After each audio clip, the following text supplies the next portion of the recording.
nostalgia is sweet. I always see from the positive side of it that you cannot be original when you are dissociated from your origin. So we need nostalgia. We need nostalgic feelings. Sometimes to keep us in touch with what really makes us tick. It's not something negative. It is something that can actually be very enriching for us. It's an opportunity for us to unite ourselves, to tell our story, to feel each other's warmth. It is not something that we should look at as something utterly negative.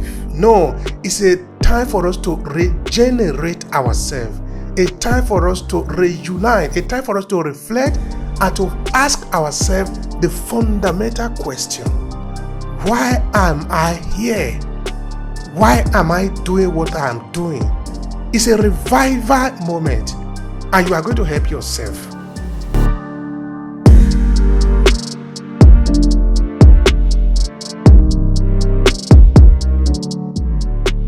Everything in front of us can be a tool, because it depends on what do we do with it. Because now we can use this time that we have where we are lonely, use it to work on ourselves, use it to find ourselves, use it to discover ourselves more, and use it most importantly to discover our inner strength. It's an odyssey, it's a journey, a very, very deep one, not just a long one, but very deep one of self-realization and coming to that reality that we are powerful enough to also create a difference or make a change in our time. It reminds you of a culture, it reminds you of a people, it can remind you of those, moonlight stories, all right? So it's very important that we understand that these things are there to keep us in the know, to keep us in check, and give us that reminder every time, and trace us back to our origin.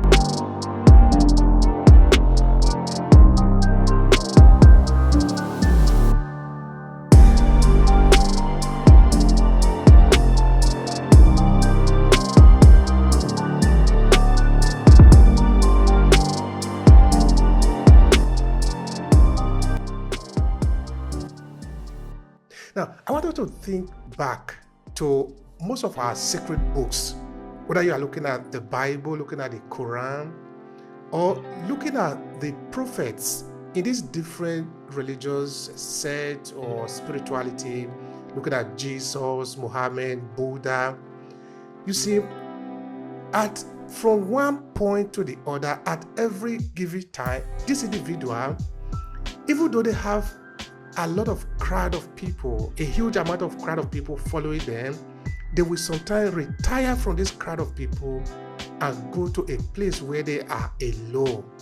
They are alone with their creator and they are regenerating themselves. A good example would be if you look at the transformation or the when Jesus was on the mountain. You remember this story, no? You will also find something similar if you look at the story of Prophet Muhammad. These moments are important for us. It is true that we are talking of loneliness, but I want us to understand that it's not something negative. It is something that can actually be very enriching for us. It's an opportunity for us to unite ourselves, to tell our story, to feel each other's warmth. It is not something that we should look at as something utterly negative. No, it's a time for us to regenerate ourselves, a time for us to reunite, a time for us to reflect and to ask ourselves the fundamental question: why am I here? Why am I doing what I am doing? It's a revival moment, and you are going to help yourself. You are going to have to help yourself.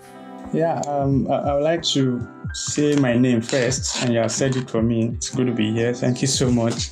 Good to be here, and I really want to appreciate everybody who has joined us to be here. For those who have been coming and those that are just making their first time to be here, it's a pleasure to have you here to join us for this it's an odyssey, it's a journey, a very, very deep one, not just a long one, but very deep one of self-realization and coming to that reality that we are powerful enough to also create a difference or make a change in our time. And have I talked about myself? It's one of those things I don't know how to do. I'm, a growth coach, and I help people and businesses to grow. It's always a very good pleasure for me to see that people can achieve more, by applying, themselves to the principles of personal development and getting a result for themselves. It's been a lot, right?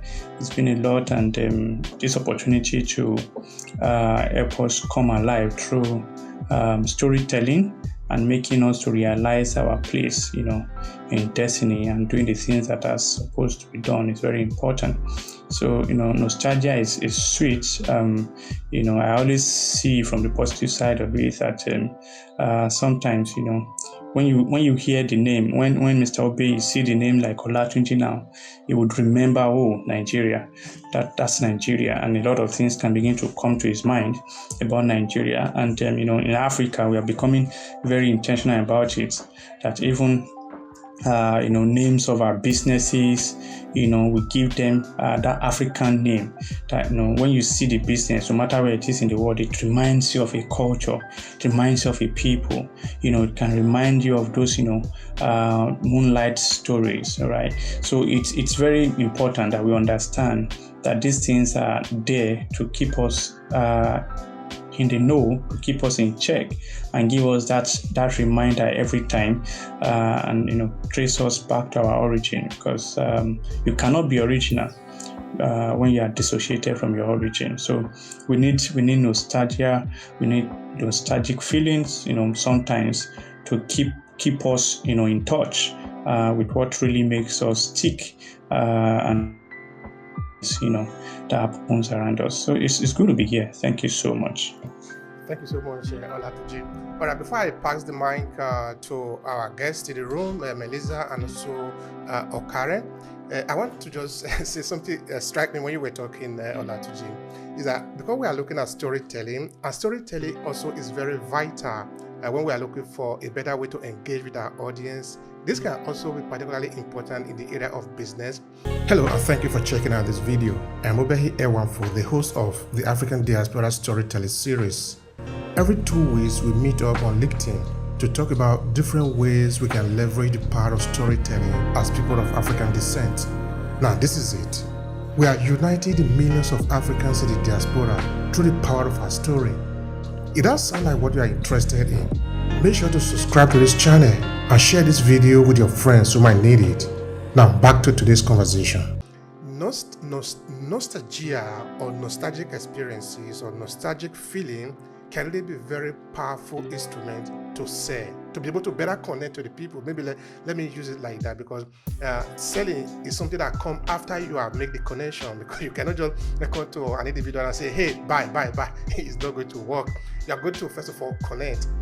When you connect, the barrier that usually is, I say it often, when you want to sell something to somebody, and then you don't just go there and say, hey, I'm selling this, buy this. No, because the person that you are going to meet have a natural barrier set up. Because this individual understand that what is going to happen in the transaction is that he or she is going to give you money, then you're going to give the person something else. You're not going to give the person money back.